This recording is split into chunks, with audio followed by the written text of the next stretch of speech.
চাঁপাইনবাবগঞ্জে চৌকা সীমান্তে ২০ জনকে পুশিনের চেষ্টা করেছে ভারতীয় সীমান্তরক্ষী বাহিনী বিএসএফ।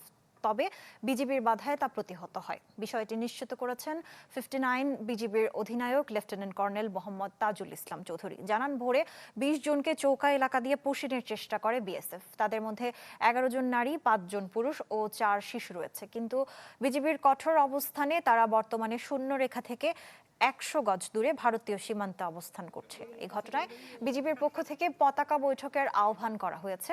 একই সাথে জোরদার করা হয়েছে সীমান্তের টহল ও নজরদারি।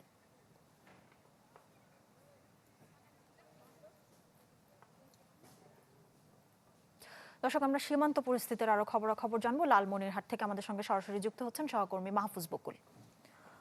বকুল, আজকে সীমান্তের অবস্থা কেমন দেখছেন, বিশেষ করে বিজিবির অবস্থান কেমন, সবকিছু মিলে আমাদের জানাবেন। RICL TMX, যুগের পর যুগ স্থাপনা থাকে মজবুত। সামিয়া, আজকে কিন্তু লালমনিরহাটের সীমান্তে পুশিনের তথ্য পাওয়া যায়নি। গতকাল রাত্রে পাটগ্রামের কালীঘাটে ৩ জনকে পুশিন করবার চেষ্টা করা হয়েছিল রাত ২টার দিকে।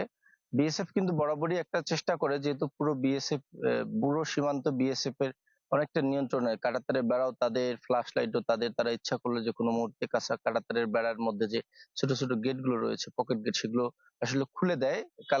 গতকাল রাতে পাটগ্রামের কালীঘাটে যেটি ঘটনা, রাত ২টোর দিকে ফ্ল্যাশ লাইট যখনই অফ করে দেয়, তখনই কিন্তু স্থানীয় মানুষরা টের পায় যে যেহেতু ফ্ল্যাশ লাইট অফ হয়েছে, তার মানে তাদের কিছু চেষ্টা রয়েছে পুশিনের। তখনই কিন্তু বিজিবি, সাধারণ মানুষ, জনপ্রতিনিধি তারা একসাথে প্রতিরোধ গড়ে তোলে এবং সেটা করতে পারেন। গত ৫ই জুন যে এভাবে লালমনিরহাটের ৩টি সীমান্তে পুশিন শুরু হয়েছিল, বরাবরই কিন্তু একই চিত্র লক্ষ্য করা যায়। আসলে রাত্রেবেলা বিজিবি পুশিন করবার চেষ্টা করলে ফ্ল্যাশ লাইট অফ করে দেয়।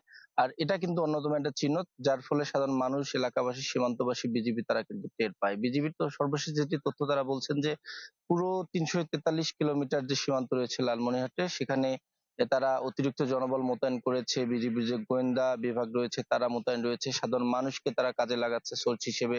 পাশাপাশি সীমান্তের যারা জনপ্রতিনিধি, গণ্যমান্য ব্যক্তি, তাদেরকে তারা এই বিষয়গুলোতে এনগেজ করেছে। করে সম্মিলিত একটা প্রচেষ্টা করে কিন্তু তারা কিন্তু সীমান্তে যতটুকু নিরাপত্তা বা নজরদারি জোরদার করবার দরকার সেটি করছে। এবং পাশাপাশি সীমান্তে আমরা দেখছি অতিরিক্ত জনবল মোতায়েনের মাধ্যমে তারা কিন্তু কড়া একটা নজরদারি, সীমান্ত চৌকিগুলো ছোট ছোট সেগুলো কিন্তু বাড়িয়েছে।